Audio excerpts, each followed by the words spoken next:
This decision took some planning.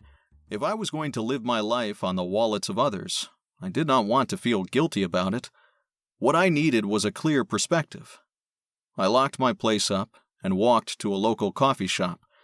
I ordered a bottle of water and a blueberry muffin. Didn't want to try coffee yet. Felt I was too young and wasn't looking for my growth to be stunted.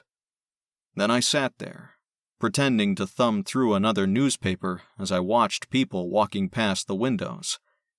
That day, I devoted 8 straight hours of pure people watching. If I was going fishing, so to speak, it helped to get an idea of where the fish were at. Granted, New York City is a big pond, but they also have big fish. You'd be amazed at what you can learn just from watching people walk.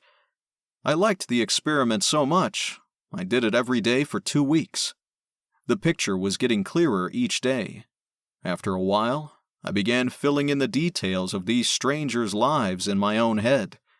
That woman with the groceries and that stroller with the 4-year-old? She's settled, but unhappy. She doesn't have much and wants more than that. Don't we all? That guy who spilled coffee on the curb? Anger issues. He has personal scores to settle, and this one slip-up ignited something fierce in him. I can tell by the way he tightens only one of his fists. Note to self, stay away from the angry ones. That girl on the bike? Trust fund, baby. Her daddy's paying for college, but she's taking art classes to spite him. People give away their whole lives in the time it takes them to enter my sight from the time they disappear around the corner. Scary, isn't it? Try it yourself.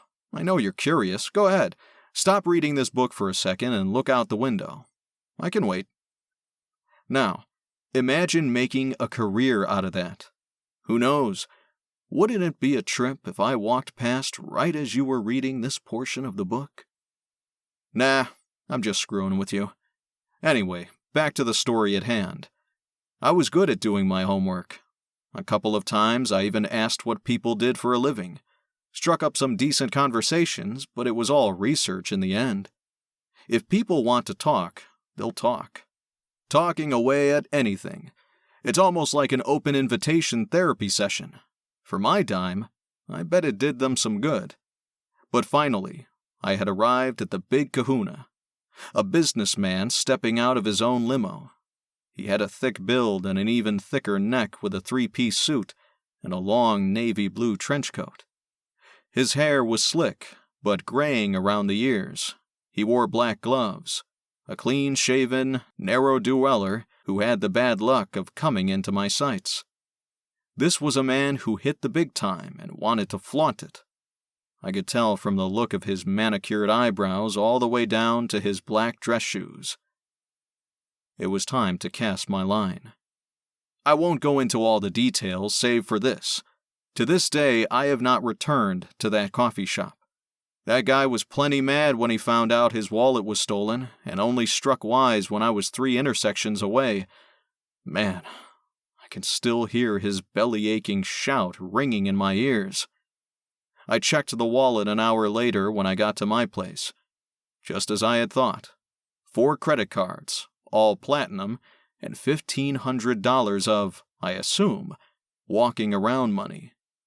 There was also a spicy picture of a lady wearing a red negligee. Had no clue who she was, but this busty brunette kept me company, to say the least, when I felt lonely.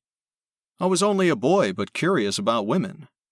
One thing I am proud of is the fact that I am gender-biased when it comes to my trade. I've never snatched a purse, only wallets. If I was going to settle on men for my marks, so be it.